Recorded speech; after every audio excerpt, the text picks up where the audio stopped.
What happens when desperation turns into obsession and obsession leads to the unthinkable? Picture this.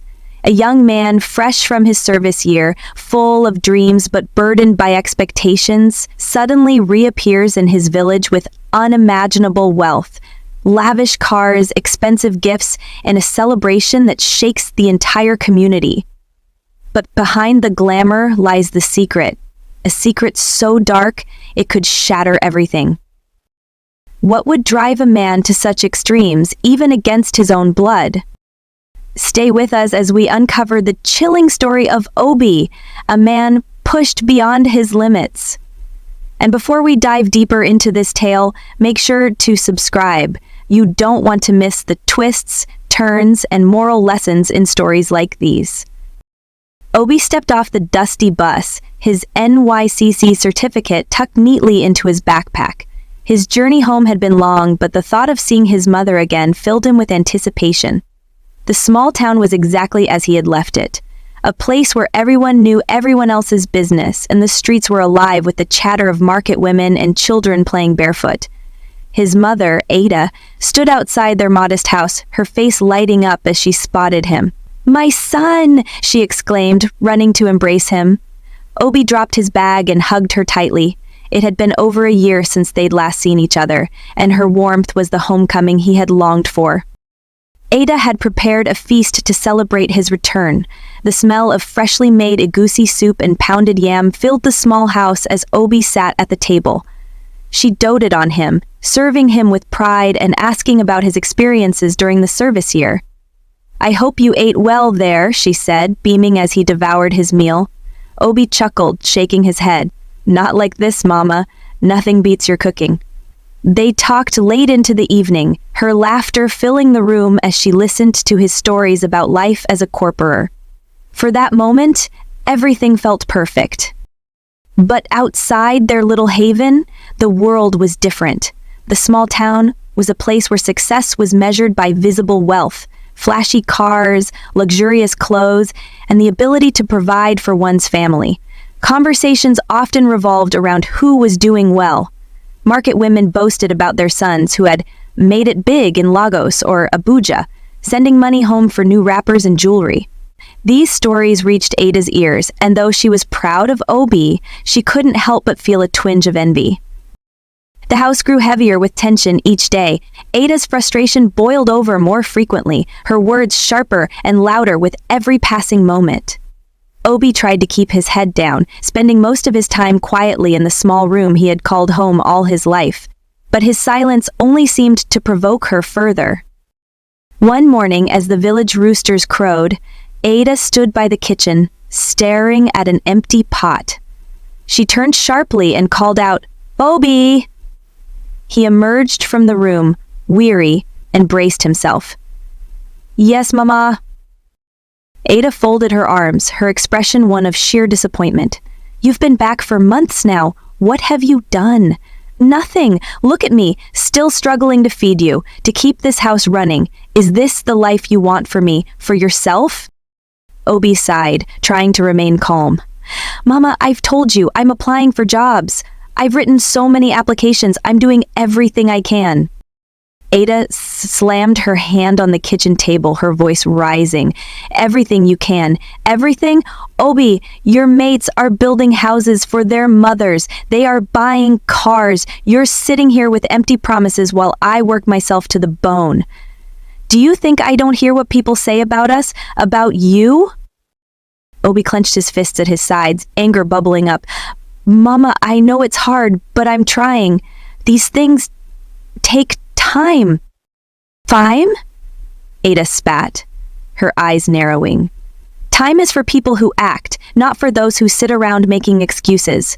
Do you know what they call you in this village? A grown man living off his mother. I didn't raise you to be like this, Obi. I raised you to be a man, not a leech." The words stung more than Obi cared to admit. He turned and walked out of the house, unable to bear the weight of her gaze any longer. Outside, the chatter of the village buzzed around him, and though he tried to avoid their eyes, he couldn't escape their whispers. "That's Ada's son," a woman said, not even bothering to lower her voice. Still living with his mother, no job, no money, what a shame. Another man chuckled. Didn't he go for NYSC? What was the point of that if he's back here doing nothing? Obi felt the sting of their words like knives in his back. He quickened his pace, his vision blurred by anger and humiliation. The laughter and judgment followed him all the way back to the house, where his mother was waiting with another barrage of scolding. That night, after yet another argument, Ada delivered the final blow. Obi, I can't keep doing this. You're a grown man. I won't let you drag me down anymore. If you can't make something of yourself, then leave my house. Don't come back until you've made something of your life. Obi stood in stunned silence, her words ringing in his ears. She didn't mean it, he told himself. But her unrelenting stare told him otherwise. With nothing left to say, he packed a small bag in silence. His heart felt like it was breaking, but he knew he couldn't stay. Early the next morning, he left the house, not bothering to say goodbye. The walk through the village felt like an eternity. Neighbors peered out of their windows, some shaking their heads, others whispering to each other. Ada finally threw him out, someone said. Maybe now he'll learn to be a man. Obi kept his head down, his jaw clenched. By the time he reached the edge of the village, the weight of his shame felt unbearable. But as he turned to take one last look at the only home he'd ever known, something inside him hardened. I'll show them, he muttered under his breath. I'll show all of them. The city was everything Obi had imagined and more, loud, chaotic, and bursting with life. He had no plan, no connections, and barely enough money to last him a week, but he remembered one person who might help. King. The two had been schoolmates years ago, and though they hadn't spoken in a while, King's transformation was legendary. He had gone from a humble village boy to one of the wealthiest men in the city. If anyone could help Obi, it was King. When Obi finally found King's house, it was like stepping into another world. The mansion towered over its surroundings, its gates gleaming under the midday sun. Obi hesitated for a moment before knocking, his nerves threatening to betray him. A guard opened the gate, eyeing him suspiciously. Obi, he said quickly. Tell King it's Obi. We went to school together. The guard disappeared, and moments later the gate swung open. King emerged, dressed in designer clothes and a gold chain that sparkled with every movement. He grinned broadly, pulling Obi into a firm hug. Obi, my guy, he exclaimed. Yo, long time. What brings you here? Obi tried to smile, but the weight of his desperation made it difficult. King, I need your help, he said. I want to make it like you have. Show me the way. King leaned back, his grin fading slightly. He studied Obi for a moment before bursting into laughter. Obi, you want to make it? My brother, this life isn't for everybody. You're too soft for this kind of hustle. Obi's face burned with embarrassment, but he refused to back down. King, I'm serious. My mother threw me out. The whole village thinks I'm a failure. I have nothing left. Please, help me. King shook his head, still smiling but with a hint of pity in his eyes. You don't know what you're asking for, he said. This life, it's not for people like you. But Obi didn't waver. I'll do whatever it takes, he said, his voice steady. Just tell me what to do. King sighed, rubbing his temples. All right, he said finally. Stay with me for a few days. Let's see if you're really serious about this. The suspense hung thick in the air as Obi nodded, his heart pounding. He didn't know what lay ahead, but he knew one thing for certain. There was no turning back now. The air was thick with tension as King led Obi through the dimly lit streets of the city. It was late, and the glow of streetlights barely reached the secluded part of town they were heading toward. King hadn't spoken much since Obi's insistence on doing whatever it takes. His usual light-hearted demeanor had turned somber, his steps slower, almost hesitant. Obi, King said finally, breaking the silence, this is not something I do lightly.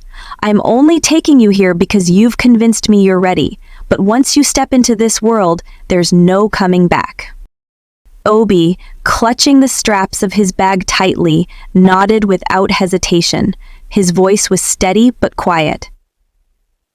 "I understand. I'm ready." King glanced at him, his expression unreadable, before turning back toward a small, unassuming house tucked between two crumbling buildings.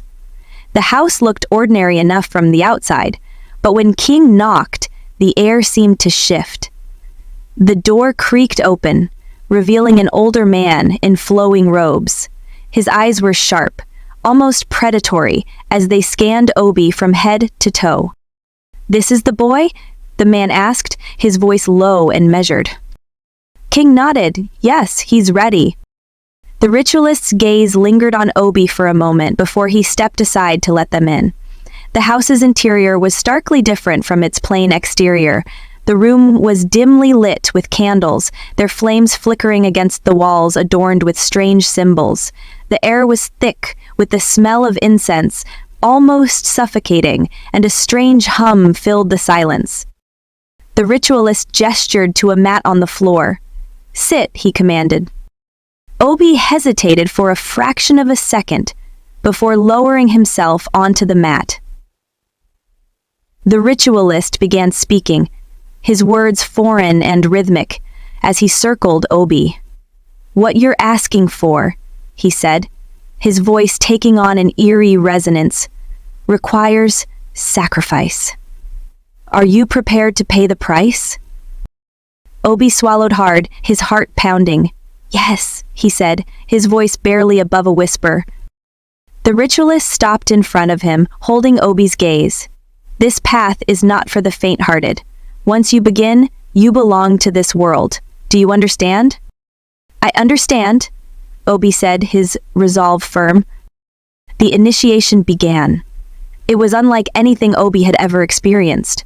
The ritualist chanted incantations, while Obi was instructed to perform specific rites, each one darker and more unnerving than the last. At one point, he was handed a blade and asked to prick his finger, letting his blood drip onto a small clay pot. He hesitated, his hand trembling, but King's voice cut through the haze. "Do it, Obi. You said you're ready." Obi clenched his teeth and did as he was told. The pain was fleeting, but the sight of his blood mingling with the ritualist's concoction sent a shiver down his spine. The room seemed to darken, the hum growing louder until it was almost deafening. When it was over, Obi was drenched in sweat, his mind racing with a mix of fear and determination. The ritualist handed him a small, intricately carved object. "Keep this close," he said. "It will guide you." Months later, the transformation was complete. Obi returned to his village in a way no one could have anticipated.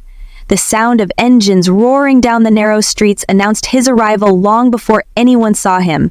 A convoy of sleek cars, their polished surfaces gleaming under the sun, rolled into the village. The villagers gathered quickly, their mouths agape as Obi stepped out of the leading car, dressed in a tailored suit and adorned with a gold chain that caught the light with every movement. Gasps rippled through the crowd. "Is that Obi?" someone whispered. "It can't be," another replied. "Look at him." But it was Obi, and his transformation was undeniable. He was no longer the desperate, downtrodden man who had left months ago. He carried himself with a confidence that silenced even the harshest critics. The celebration began almost immediately. Obi handed out money like it was nothing, giving crisp notes to children, neighbors, and even those who had mocked him before. He didn't just return, he made sure everyone knew he had arrived. At the center of the celebration was his mother, Ada. Tears streamed down her face as Obi handed her a stack of money, followed by gold jewelry, expensive fabrics, and a box of other extravagant gifts. "Mama," he said, his voice warm, "everything I have is for you." Ada's joy was palpable. She paraded through the village, showing off the gifts to anyone who would listen. "My son," she exclaimed, her laughter ringing out. "My son has made it! Look at him now!" The villagers who had once gossiped and mocked now sang Obi's praises. "Obi is a true success," they said. He's shown us all what it means to rise above. The once quiet village was alive with celebration, the people in awe of Obi's wealth and generosity. Ida, in particular, basked in the glow of her son's newfound success, proudly telling anyone who would listen, "This is my son. This is my Obi." The village had never been so alive. Obi's return had ignited a wave of admiration and celebration, but behind the revelry, whispers began to emerge. Strange things had started happening in Obi's house. Neighbors spoke of hearing loud, unsettling music late at night, music that seemed to vibrate through the walls, unlike anything they'd heard before. It wasn't just the music that unnerved them. Obi's mother, who had once been the proudest woman in the village, hadn't been seen in days. The whispers grew louder. "Have you seen Ada?" one woman asked another at the market. "She hasn't been out since that loud music played from Obi's house." "No one has seen her," came the reply, "and Obi doesn't seem worried at all. Something isn't right." As the days passed, the village's unease turned into suspicion. People began to gather in small groups, speculating about what could have happened. "Do you think," one man hesitated before finishing, "that Obi had something to do with her disappearance?" It wasn't long before the whispers reached the ears of the local authorities. The case of Ada's disappearance attracted the attention of Detective Okoro, a man known for his keen instincts and unrelenting pursuit of the truth. Okoro arrived in the village, taking in the quiet streets and the tension that hung in the air like a thick fog. He began by questioning the neighbors. "What did you hear the night Ada disappeared?" Okoro asked a middle-aged woman who lived next door to Obi. The woman hesitated, glancing around nervously. "There was loud music," she said finally. "It went on for hours. It wasn't normal. And the next morning, Ada was gone. We haven't seen her since." Another neighbor chimed in. "She went into the house after coming back from the market, but she never came out." Okoro listened carefully, piecing together the timeline. The loud music, the last sighting of Ada, and the uneasy silence that had followed. It all pointed to one place, Obi's house. The detective approached Obi's compound, where the once celebrated man now seemed distant and distracted. Okoro's sharp eyes noted the tension in Obi's movements as he greeted the detective. "Detective," Obi said, forcing a smile, "what brings you to my house?" Okoro didn't mince words. "I'm here to ask about your mother. No one has seen her in days." Obi's expression faltered for a moment before he recovered. She's visiting a relative at the next village," he said quickly. "She'll be back soon." But Okoro wasn't convinced. He pressed further, asking more questions about the night of the loud music and Ada's sudden departure. Obi grew defensive, his answers increasingly vague. The detective's suspicions deepened, and he decided it was time to take action. He filed for a search warrant, determined to uncover the truth. When the warrant was granted, a team of officers accompanied Okoro back to Obi's house. Obi met them at the gate, his demeanor shifting from defensive to panicked.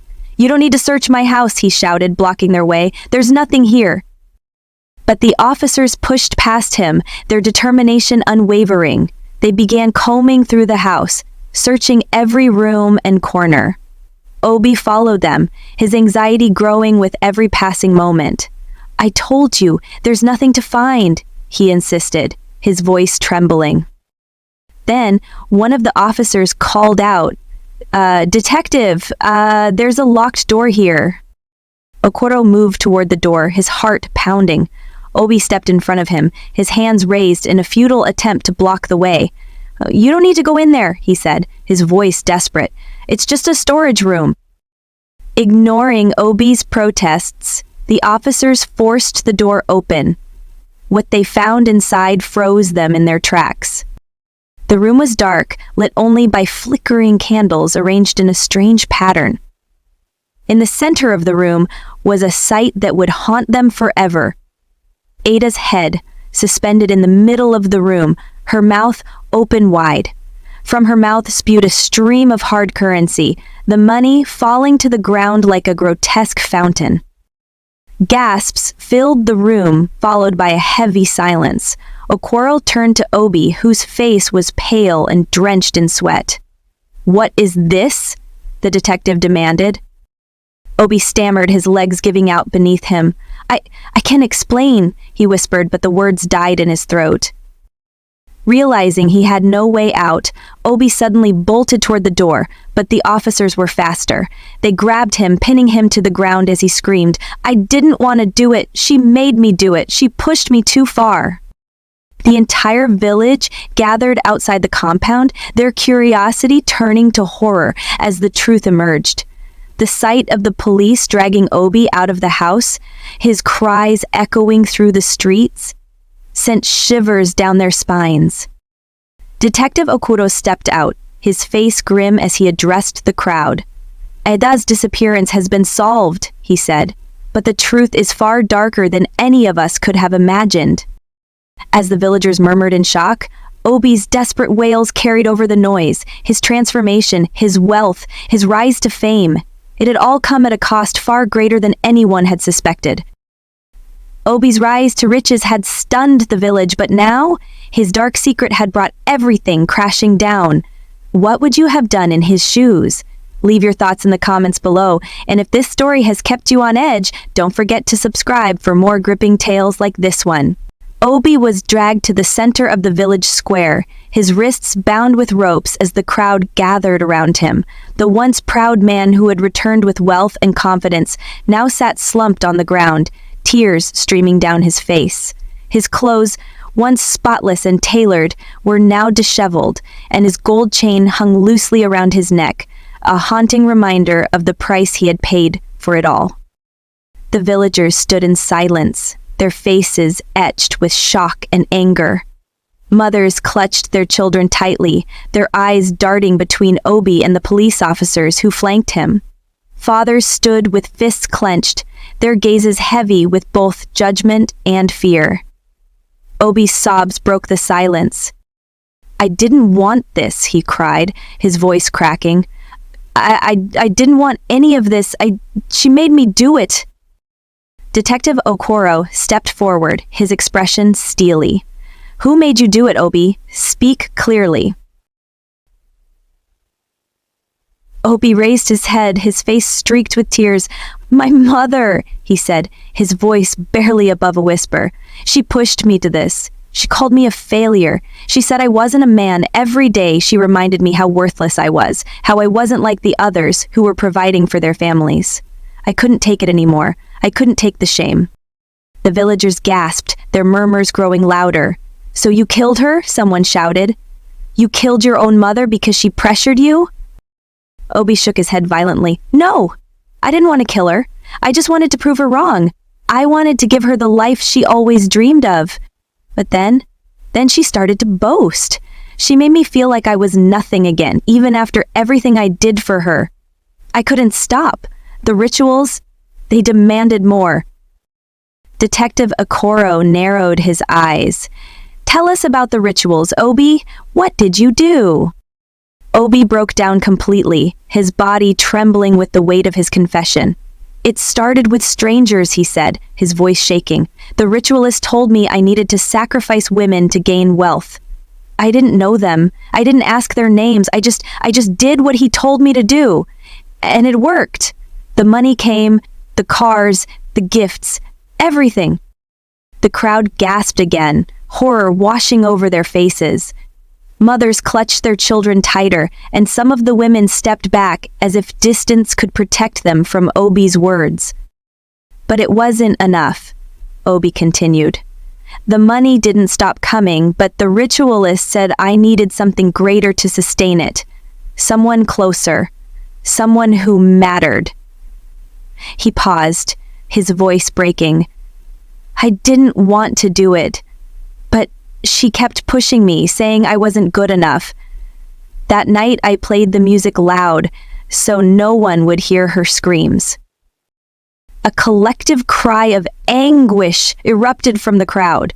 One of the older women fell to her knees, wailing, while others turned their heads away, unable to look at Obi any longer. "The loud music," one man exclaimed, his voice trembling with rage. "You used it to drown out her cries while you monster!" Obi nodded weakly, his head hanging low. "Yes," he admitted, his voice barely audible. "It was a distraction. I didn't want anyone to know. I didn't want anyone to hear." He looked up at the crowd, his tear-filled eyes pleading for understanding. "You don't understand what it's like to be desperate, to be humiliated every day, to feel like you're nothing. I did it for her, and then I did it to punish her." Detective Okara stepped forward again, his voice calm but firm. "How many, Obi? How many lives did you take?" Obi's shoulders slumped further and he closed his eyes, his lips trembling.